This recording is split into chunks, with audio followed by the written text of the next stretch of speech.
कि सरकार हमसे डरती है, पुलिस को आगे करती है। सरकार और लोकतंत्र में सरकार को कोई हक नहीं है। हम समझ सकते हैं कि ये जो सरकार है, ये जो सत्ता है, वो कितनी मनुवादी और कितनी महिलाओं के और स्त्रियों के विरोधी है और कितनी पितृसत्तात्मक इनकी मानसिकता है। तो उसमें काम करने वाली जो महिला मंत्री हैं, उनकी भी सोच वैसी होगी। अम्बेडकर की विचारधारा को मानते हुए करें, क्योंकि हम संविधान के तहत और लोकतंत्र को, संविधान को मानने वाले लोग हैं। इसलिए हम उसी नियमों और कानून के तहत जो है वो अपनी मांग कर रहे हैं। पॉक्सो एक्ट के तहत ब्रजभूषण की गिरफ्तारी तत्काल। ऐसी महिलाएं जो अंतर्राष्ट्रीय स्तर पर भारत की पहचान बनी हुई है, उनको देश विदेश तक पहचान दिलाती है, उनके साथ ऐसा अन्याय और अत्याचार और उनकी बातों को सुना भी नहीं जा रहा। क्यों आपको रोका जा रहा है? देखिए, हम लोग अलवर से हैं, ये पूनम बौद्ध जी हैं और मैं सरिता भारत, और राष्ट्रीय महिला यौन हिंसा मुक्ति मंच और भारत परिवार के बैनर तले हम लोग यहाँ पर महिला पहलवानों को समर्थन देने के लिए आए हैं। आज हम लोगों की राष्ट्रीय स्तर की महिलाओं की महापंचायत है, लेकिन आप ये देख सकते हैं, इधर देखिए, ये सारी पुलिस लॉबी खड़ी है, ये हम लोगों को रोक रही है। ये इन लोगों की ड्यूटी है।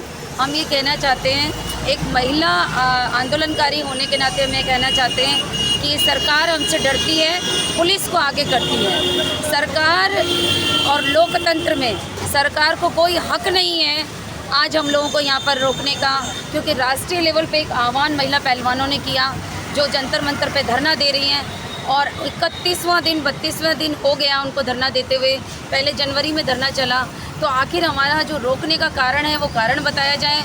माननीय नरेंद्र मोदी जी जो है वो संसद भवन का उद्घाटन कर रहे हैं, तो प्रधानमंत्री जी की नैतिक जिम्मेदारी बनती है कि वह उद्घाटन करते हुए जो महिला पहलवान वहाँ धरने पे बैठी हैं उनके पास जाएं और उनसे सवाल जवाब करें, उनसे मिलें और उनसे बात करें कि लोकतंत्र के अंदर प्रधानमंत्री कितने बड़े पद पे है, तो उनकी एक जिम्मेदारी, नैतिक जिम्मेदारी है कि वह जाएं और सवाल करें और उनकी हौसला अफजाई करें और जो उनकी मांगे हैं उसको पूरा करने की कोशिश करें। अगर ये नहीं होता है तो हम लोग यहीं से धरना प्रारंभ कर देंगे, यहीं से आंदोलन चालू हो जाएगा। एक जो टीम है वो जंतर मंतर महिला पहलवानों के साथ बैठी है, तो एक ये पुलिस फोर्स के सामने बैठेगी, क्योंकि पुलिस से हम लोग डरने वाले नहीं हैं। चारों तरफ बैरिकेड्स लगा दिया गया है, पुलिस फोर्स तैनात कर दिया गया है और अंदर नहीं जाने दे रहे हैं, तो लोगों को रोका जा रहा है, तो इस पर क्या कहेंगे आप? जी, इसमें तो मैं महिलाओं को यही संदेश दूंगी कि जहाँ भी आपको रोका जा रहा है, आप वहीं से अपना जो है प्रोटेस्ट जाहिर करें और शांतिपूर्ण तरीके से करें, गांधीवादी रास्ते से करें, अम्बेडकर की विचारधारा को मानते हुए करें, क्योंकि हम संविधान के तहत और लोकतंत्र को, संविधान को मानने वाले लोग हैं। इसलिए हम उसी नियमों और कानून के तहत जो है वो अपनी मांग कर रहे हैं। पॉक्सो एक्ट के तहत ब्रजभूषण की गिरफ्तारी तत्काल होनी चाहिए, इसकी मांग कर रहे हैं। तो जहाँ भी हमारे महिला साथी हैं, जहाँ जिन्हें रोका जा रहा है, वहीं पे वो शांतिपूर्ण धरने पे बैठ जाएं और प्रोटेस्ट करें और पहुँचने की पूरा प्रयास करें। लेकिन हमें ध्यान रखना है कि हम शांतिपूर्ण तरीके से करेंगे। और ये पूनम जी हैं, ये अलवर से आई हैं, ये भी अपनी बात रखेंगी। क्या आप कहना चाहेंगे, क्या आप बात रखेंगे पहलवानों की समर्थन? मैं और पूरे देश की महिला वर्ग उन महिलाओं के साथ हैं जो अंतर्राष्ट्रीय स्तर पर देश को सम्मान दिलवाती हैं। ऐसी महिलाएं जो अंतर्राष्ट्रीय स्तर पर भारत की पहचान बनी हुई है, उनको देश विदेश तक पहचान दिलाती है, उनके साथ ऐसा अन्याय और अत्याचार और उनकी बातों को सुना भी नहीं जा रहा। हमें कम से कम संविधान के तहत रहते हुए एक प्रक्रिया का तो हमें पालन करनी चाहिए। कोई कंप्लेन कर रहा है, कंप्लेन सही है गलत है, जांच होनी चाहिए, कम से कम प्रोसीजर तो फॉलो करें, संविधान के तहत कार्य तो करें। तो मैं उनके समर्थन में यहाँ हूँ कि हमें और सारी महिलाओं को पूरे देश के साथ यहाँ उनके साथ जो अन्याय हुआ है उसके साथ हमें साथ देना चाहिए। स्मृति ईरानी एक महिला मंत्री हैं और वो यहाँ जो लगातार 35 दिन से धरना प्रदर्शन पे महिला पहलवान बैठे हुए हैं, उनके तरफ से अभी कोई प्रतिक्रिया नहीं आया। इस पर आपकी क्या राय है? मेरी राय ये है कि हमें जब कोई पद मिल जाता है तो हम पद लोलुपता में आ जाते हैं, शायद ऐसा उनका कारण हो सकता है।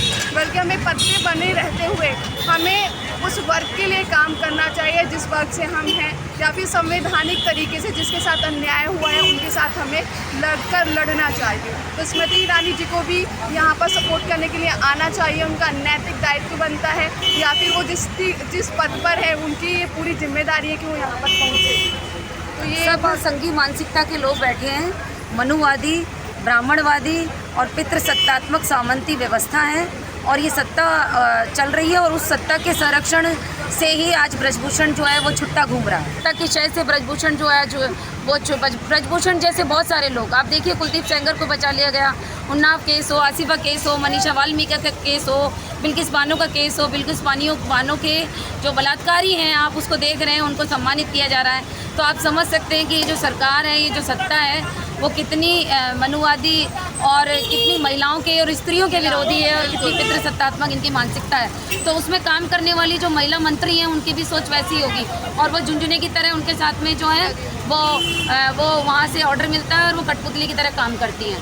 अगर वो लोग समर्थन देने के लिए इनको नहीं आते हैं, उस पर एक शब्द भी नहीं बोलते हैं, तो मैं समझती हूँ कि उनका मंत्री होना एक बहुत ही ऐसी बात होगी कि एक तरीके का ठप्पा होगा कि उन्हें मंत्री बना दिया गया।